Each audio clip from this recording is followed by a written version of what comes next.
Hi everyone. In this video we will learn about thermochemistry. I started teaching it yesterday and so what I will try to finish the unit today, but we'll see how it goes. Well, if you remember from yesterday, thermochemistry is the study of the transfer of energy through in a chemical reaction. So whenever a chemical reaction happens, it involves absorption and um, you know releasing chemical energy. But in thermochemistry, we are only talking about chemical energy, but you understand that the energy itself is a capacity to do work. And there are different kinds of energy. We have thermal energy, which is the energy associated with the random motion of atoms. That's called thermal energy, which is also heat energy. Thermal means heat. We have chemical energy that we are talking about just now, that is stored in the chemical bonds. We have nuclear energy that has something to do with nucleus, protons and neutrons. Electrical energy is the flow of electrons. Potential energy is also the stored energy in reference to the position of the object. So there are different kinds of energy. But in this chapter, we will specifically talk about chemical energy or thermal energy. So heat is the transfer of thermal energy between two bodies. Heat always transfers from a higher temperature to the lower temperature. Okay, and temperature itself is the measure of kinetic energy. You must understand that. Okay, kinetic energy. Temperature is the measure of kinetic energy. More the temperature is, more the kinetic energy is. So thermochemistry is the study of heat change in a chemical reaction. You must understand a system. So a system is something where the chemical reaction is happening, and everything around that system is considered to be surrounding. Even if this bottle that you see, even this bottle is surrounding. Okay, so if I want to separate this system from the surrounding, you see that I need to insulate it. Okay, and that will separate that system from the surrounding. So we must understand there is an open system, then there is a closed system right here, and there is an isolated system, means it has been separated from the surrounding. So this is you must understand the concept of system and surroundings when we need to talk about the energy changes, because energy will be gained and lost. All right, so in reference to energy being lost, exothermic is a chemical reaction in which energy is being lost. But well, I'm sure you understand the exothermic, and you understand that the delta H is going to be negative for exothermic. But what you need to know at this stage is that when the reactions are going to be exothermic, not necessarily this information will be given to you. So you need to understand that when bonds are formed, okay, it is going to be an exothermic process. So you see that we have hydrogen bond, and we have oxygen bond. Whenever the new bonds are formed, it is going to be an exothermic process. So energy is going to be on the product side. That delta H is going to be negative. What that means is that the reactants absorb the energy to break these initial bonds, but then when the product was formed, the product has less energy than the reactants. So this is the reactant, this is the product. Product has less energy than the reactants. Okay, so let's say this is 25 kilojoules, this is 50 kilojoules. So your delta H is going to be heat of the products minus heat of the reactants, which is 25 minus 50. So it is going to be negative 25 kilojoules. Okay, so it is going to be a negative sign. This is very important that you understand this. And you must understand that when it's going from a gas to a liquid, it is going to be an exothermic process.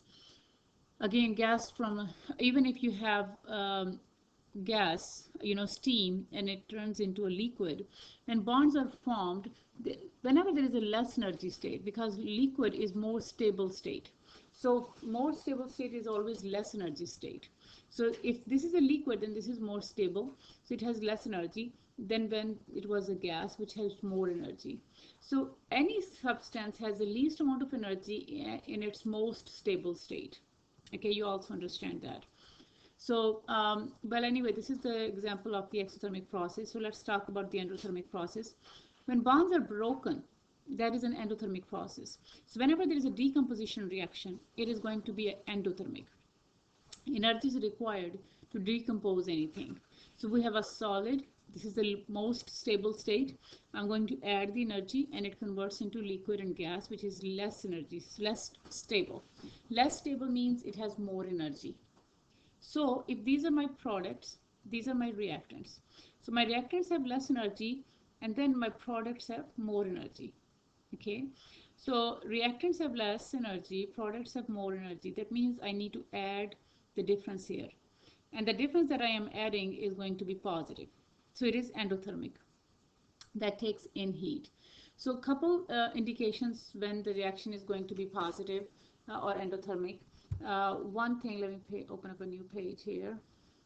That for endothermic, okay, decomposition reaction, it is going to be endothermic. When you go from less stability, I'm sorry, more stability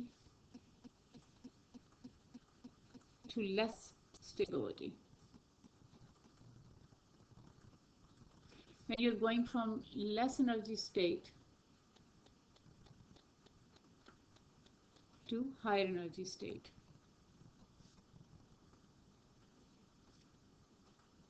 It is going to be endothermic. The sign is going to be positive, and you're going to have it on the reactant side. So you will have energy plus reactants to give you products. Okay, so and opposite of that is going to be exothermic process. I want you again pay attention. This is solids are more stable. So when you add energy, it turns into gas and liquid. Solid is more stable. You add energy, it turns into a liquid. So this is exothermic and endothermic.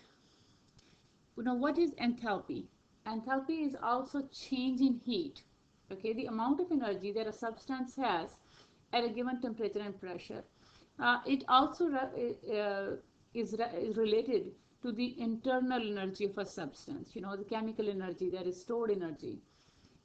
We can talk about enthalpy change, enthalpy reaction. Enthalpy reaction is a delta H, that is a change in the internal energy. The change in the internal energy, like energy of the products minus energy of the reactants. It always have to be energy of the products minus energy of the reactants. So the diagrams that I was showing you earlier on, so energy is increasing up this way. If you have a gas that is being converted into liquid, that means your products are going to be less energy, okay, than the reactants. So if products have less energy than the reactants, then the delta H is going to be less than 0, and it is going to be exothermic process. So exothermic, heat is given off by the system. On the other hand, if you're converting a solid into a gas, okay, and also understand it is a decomposition reaction. HGO converts into two different elements. Okay, decomposition reaction. So you have to add the energy. So when bonds are formed, energy is released. When bonds are broken, energy is absorbed. Again, so these are just different ways of doing it. I'm using these slides before I move any further on. I would like to go back and talk about the energy diagram that I started to discuss, and then we had the bell. This is the potential energy diagram. Okay. Here is the energy of the reactants, energy of the products. So these are your reactants, these are your products. So let's say this is 100 kilojoules. This is 200 kilojoules. This is 150 kilojoules. Okay. So anything that is here is the energy of the reactants. This is here is the energy of the products. This thing is called activated complex. It is the intermediate stage between the reactants and the products. So when you have the reactants, they absorb the energy. You always have to add the energy because you have to break the initial bonds. So I was giving you an example of hydrogen, H2 and O2. So I have to break these bonds before I can make new bonds on the product side. So to break the bonds, the energy always have to be added. The energy that is required to start a chemical reaction is called activation energy. Okay, activation energy is the minimum energy required to start a chemical reaction. Lower the activation energy is, the faster the process will be. So Right here is going to be the activation energy. From the reactants to the peak is the activation energy. Right here is the energy of the activated complex. Energy of the activated complex. So this is activation energy. This is energy of the activated complex. The difference between the energy of the reactants and the products, which is right here. These are the reactants, these are the products. The difference between the energy of the reactants and the products is the delta H, the enthalpy. And to calculate that, you have to take the energy of the products minus energy of the reactants, which in this situation is 150, okay, minus 100. So it is going to be 50 kilojoules. And it is important that you say positive. Okay, in your test, or especially in the IB test, you don't want to have your examiner doubt you whether you wanted to say positive or negative. So saying 50 kilojoules and assuming that the teacher or the examiner would know that if you didn't put negative, it means positive. Maybe yes, but to be on safe side, I will always put positive, so that everybody, the person who is grading your paper, knows for sure that you know that it is an endothermic chemical reaction. So you must understand that if the question asks what is the energy of the activated complex, it will be 200 minus 100, so it will be 100 kilojoules. Okay, activation energy is the 100, and 200 minus 100 is also 100 kilojoules. Okay, so this is the energy of the product. So you need to understand how to read this graph. Now what happens if I add a catalyst? If you add a catalyst, okay, the activation energy will be lower. It doesn't change your delta H, so the products and the reactants are still at the same place. So it doesn't change your delta H, but it lowers the activation energy. Your activated complex comes right here. So adding the catalyst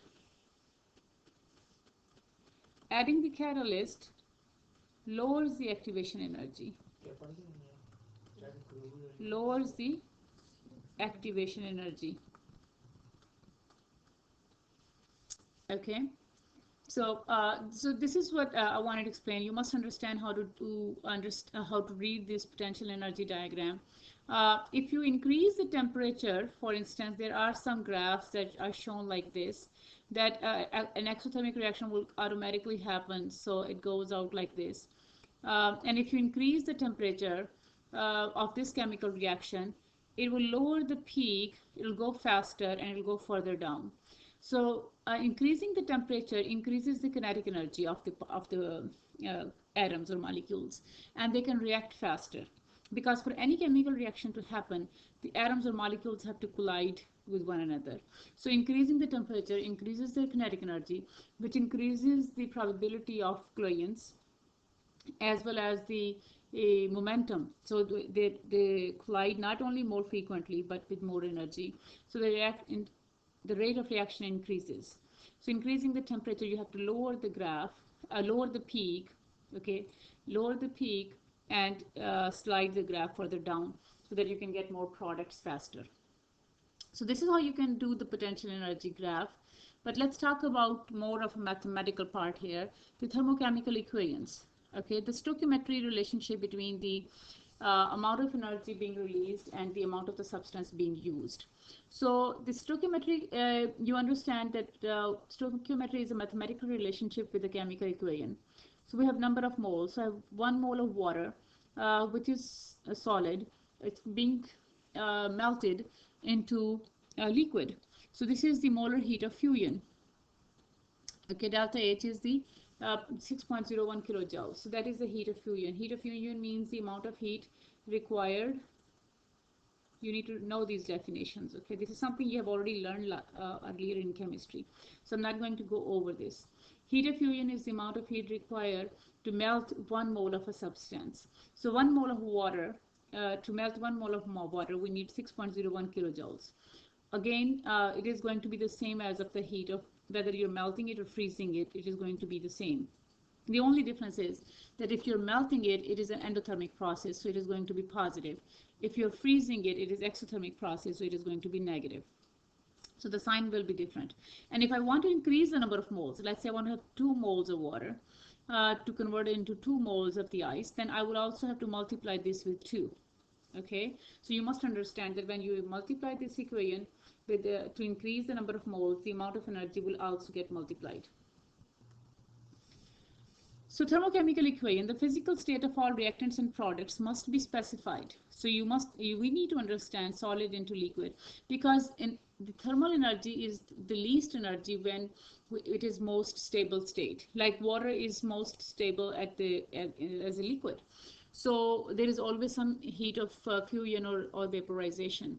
Like this is again the same heat of fusion, going from solid to liquid, you're melting it. And here going from liquid to gas, you're vaporizing it. So this is the heat of vaporization. Heat of vaporization. We can also say heat of vaporization. You also need, if you remember correctly, to calculate the energy, we had the equation mole times heat of vaporization, and Q equals moles times heat of fusion. So you have to remember those things, because in this chapter you will be calculating the heat, where you have to convert your grams into moles and multiply it by the heat of vaporization or heat of fusion. So how much heat energy is involved when 226 grams of white phosphorus burns in air? So here is a chemical reaction. The phosphorus, solid phosphorus, reacts with oxygen to produce tetraphosphorus decoxide. It is solid, and this is negative 3013 kilojoules. That means this is how much energy is released. Negative is telling you it is released. So I mean, of course, you have 266 grams of phosphorus, okay, converted into moles. And so as I was telling you here, to calculate that energy, to calculate that heat, you will take the moles and multiply it by the heat of vaporization or heat of fusion, whatever that is.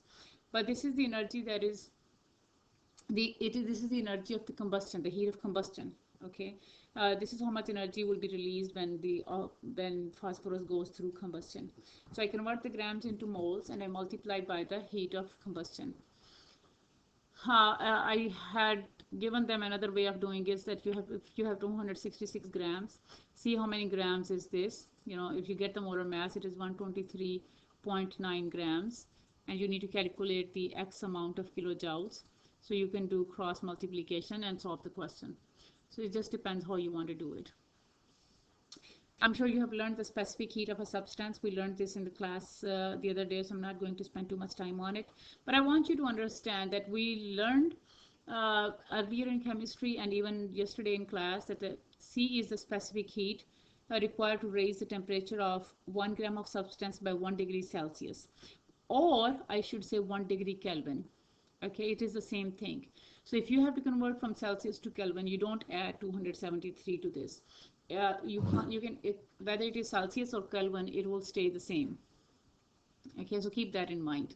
That specific heat, the unit could be Celsius or Kelvin. And again, Q equals mass time C times delta T, where C is the mass into substance. How much heat is given off? This is the mass. This is your T1, T2, and the specific heat of iron is this much. So you have to calculate the delta T, and then Q equals mass times specific heat times delta T, and that will give you your answer. Since chemical reactions involve tons of energy, so most of the question that you will do, instead of grams, you will be using kilograms, and instead of the joules, you will be using kilojoules. And I explained yesterday that 1 kilojoule is equal to 1000 joules. To calculate the heat of the system, you will, most of the reactions happen in a solution. Okay, solution in the water. So the energy gained by the substance or lost by the substance is absorbed by the water. But water has a high specific heat. The specific heat of water is 4.184. So it takes a lot of heat to make any change in the water temperature. So usually we just ignore it. But in general, when you're calculating the heat of the system, you will take the heat of the water plus whatever the reaction is happening in there. Okay, so we also believe that all these chemical reactions happen at a constant pressure. Okay, so that we assume that the pressure is not the factor here, and the temperature is in Kelvin state. Heat of some typical reactions, this information is also given in your data booklet. Heat of neutralization, heat of ionization for water into, ionization, heat of fusion of water, heat of vaporization of water, heat of reaction, magnesium with sodium, Siegel displacement reaction. So all this information will be given to you. You just need to know how to play with it. So whenever I explained yesterday too that whenever the chemical reaction happens, it's not possible that any heat is not lost or gained from the system to the surrounding or vice versa. So we can never ever calculate the absolute value. Okay, we just take the closest possible value. Also, you all understand that the basic value for any substance at the lowest energy is always 0. So we create an arbitrary scale for enthalpy for the formation of bonds, the enthalpy of formation, the delta H of formation as a reference point, and that enthalpy of formation, those informations are given to you. The standard enthalpy of formation of any element in its most stable state is 0. Like for oxygen, O2, it will be 0. For carbon, as a graphite, which is the most stable state of carbon, it is going to be 0. But for carbon diamond, which is not a very most stable state or common state of carbon, then it has some sort of enthalpy of heat of fusion or standard formation, enthalpy of formation. If you look at this chart here, you see that the silver is solid. So the enthalpy of formation for silver is 0. Aluminum, it's 0. Bromine, which is a diatomic element, and bromine is a liquid, at room temperature. You must understand that. So bromine's liquid has a 0. Not necessarily bromine gas will have a 0. Okay, so keep it in mind. The 0 is only the value when it is the most stable state, the commonly present state. So as you see, carbon, graphite is 0. The diamond has some. Then you see calcium is solid. Chlorine is again a gas, and it's a diatomic element. So copper is a solid. Okay, fluorine is a gas, diatomic element. Hydrogen is a gas.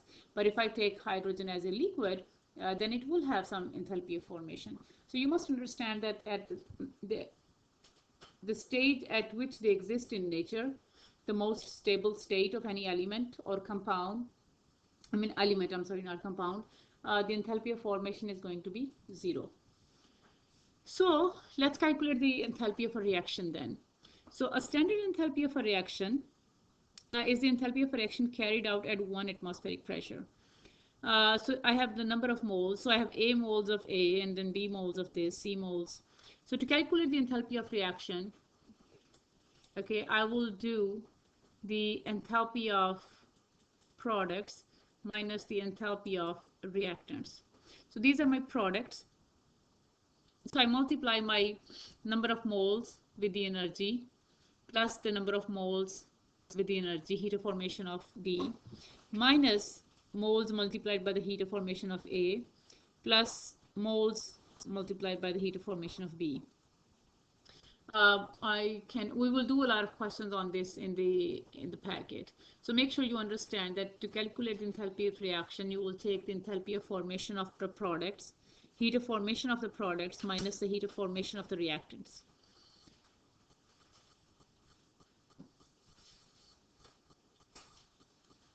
The next important topic that you need to discuss is the Hess's law.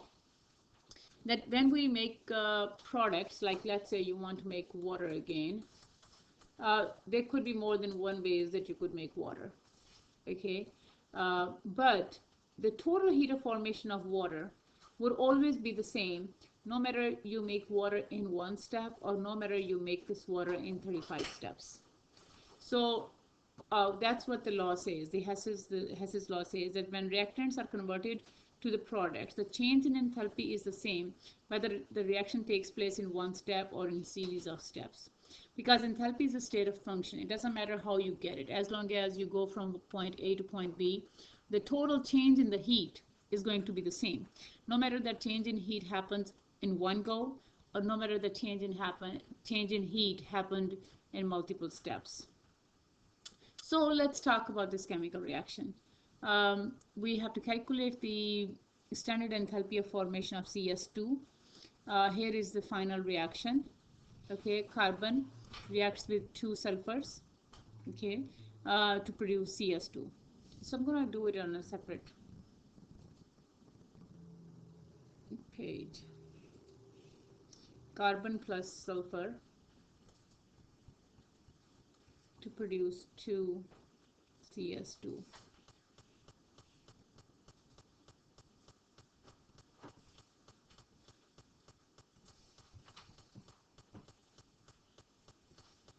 Okay, and my goal is to calculate the delta H for this.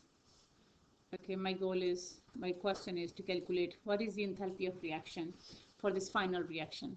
But this final reaction happened in 3 steps. Step 1, step 2, and step 3. Okay, so first of all, carbon combines with oxygen to make carbon dioxide. Sulfur combines with oxygen to make sulfur dioxide. Then carbon disulfide and oxygen, okay, make carbon dioxide and sulfur dioxide. So I have all these 3 reactions, and I have the individual heat of reactions for each one of these reactions. All I'm going to prove is that when I add them all together, my total should come up with this reaction. Okay, so I have carbon plus oxygen to produce carbon dioxide. Okay, and then sulfur plus oxygen to produce sulfur dioxide. So let's put it the other way.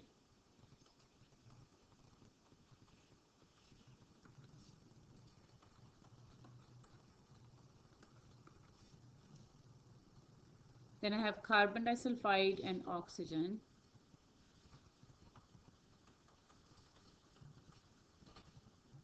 It should go through carbon dioxide and 2SO2.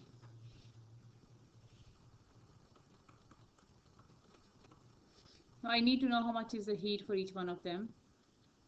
See, this negative is showing it is exothermic reaction. So 393.5 kilojoules.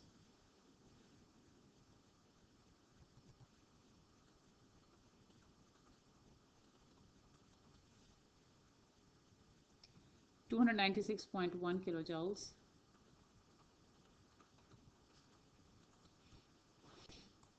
And this is 1072 kilojoules.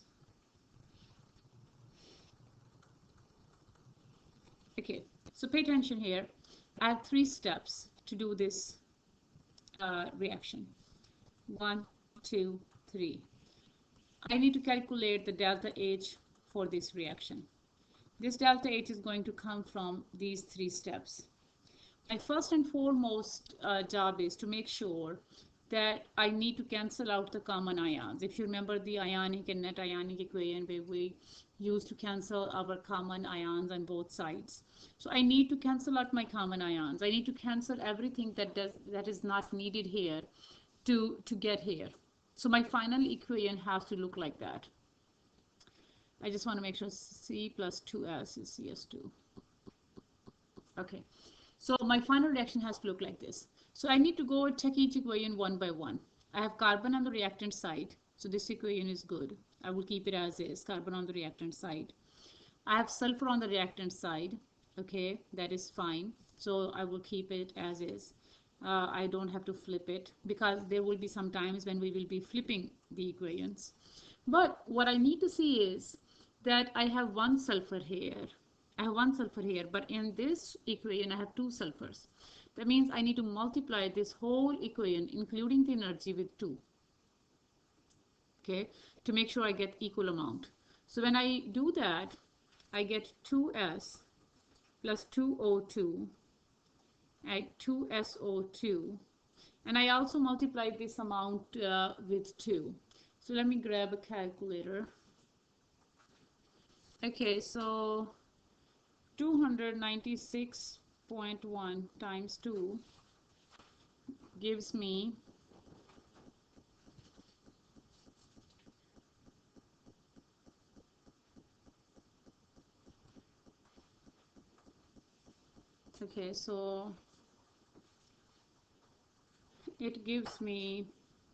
592.2 kilojoules. So now I'm going to erase this equation because I have already multiplied it by 2.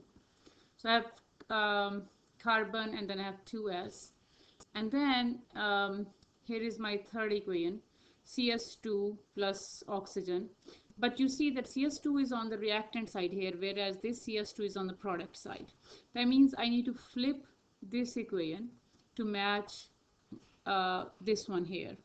So when I flip it, okay, the exothermic will turn into endothermic, because right now it is an exothermic chemical reaction. But if I reverse the reaction, then the exothermic reaction will become endothermic reaction. So reversing the reaction means I have 2SO2 plus CO2 giving me CS2 plus 3O2, and it is going to be 1,700 kilojoules, positive 1,000 instead of negative 1,000. Okay, so these are my three equations. So now I am going to get rid of this as well because I have flipped it. Okay, so you see that we had to multiply this equation with a 2, okay, to match with this because I had 2s here, and I had to flip this equation because I had, in the question it was given it is on the reactant side, but I needed it on the product side. So I flipped it, and when I flipped it or reversed the reaction from exothermic, it went to endothermic. So now I'm going to clean this page a little bit. So let's clean the page a little bit, because at the end I need to add all of this. Okay, and I'm going to rewrite it here, this equation, to get it closer so that it makes some sense. I am just copying it down so that, you know, it's close together. And now I'm going to just add them all together and see what happens. So I am sure you can do the math here, you know, 1072 minus this, so you add them together, and you know we will do the math. But here I'm going to cancel out everything that is common. Like I have carbon dioxide on the product side here, so I'm going to cancel it. I have 2SO2, so I'm going to cancel it. Now I have 3O2. Okay, I have 2O2 right here and 1O2 here, and I have 3O2s here. You know, I have 1 oxygen right here and 2 here. There are 3. So I cancel these 3. All right, so now what is left? What is left is the carbon and the 2s. These are the two things left on the reactant side. All other reactants are cancelled. On this side, everything is cancelled except CS2. Okay, so does it match with the equation that I had here? Carbon plus 2s, okay, CS2 is the product and CS2 is the product. And now let's do the math here. I'm going to add all the heats. I have 393.5 plus 592.2, which is going to be minus 985.7. Okay, now I have 1072, so it is going to be 86.3 kilojoules. 86.3 kilojoules. That is my delta H. So let's see, go back here and see if we did the math same. So you see here it is positive 86.3 kilojoules because the combination of this was less. So 1072 was a bigger number. So this is how you calculate the delta H of the reaction. So you have to either multiply the equations to get the same as of this reaction, or you have to flip your products or reactants to get the same reaction, cancel out the common ions, and just add all the heats together. And that is the Hess's law. It tells you that no matter this reaction happens in one go, you know, just like this is all one go, or the reaction happens in 3 different steps, the total heat of reaction will always be the same. You will do a lot of this practice in class at the end of the packet or in the book.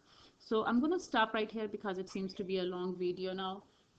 There is only one topic left after this to complete this chapter, and I will do that chapter, do the topic most probably in the class tomorrow to make sure that we are done with this chapter. So it is your job to make sure you read this chapter and do the practice problems. So, all right, everybody, thank you very much, and thank you for your patience, and I will see you tomorrow.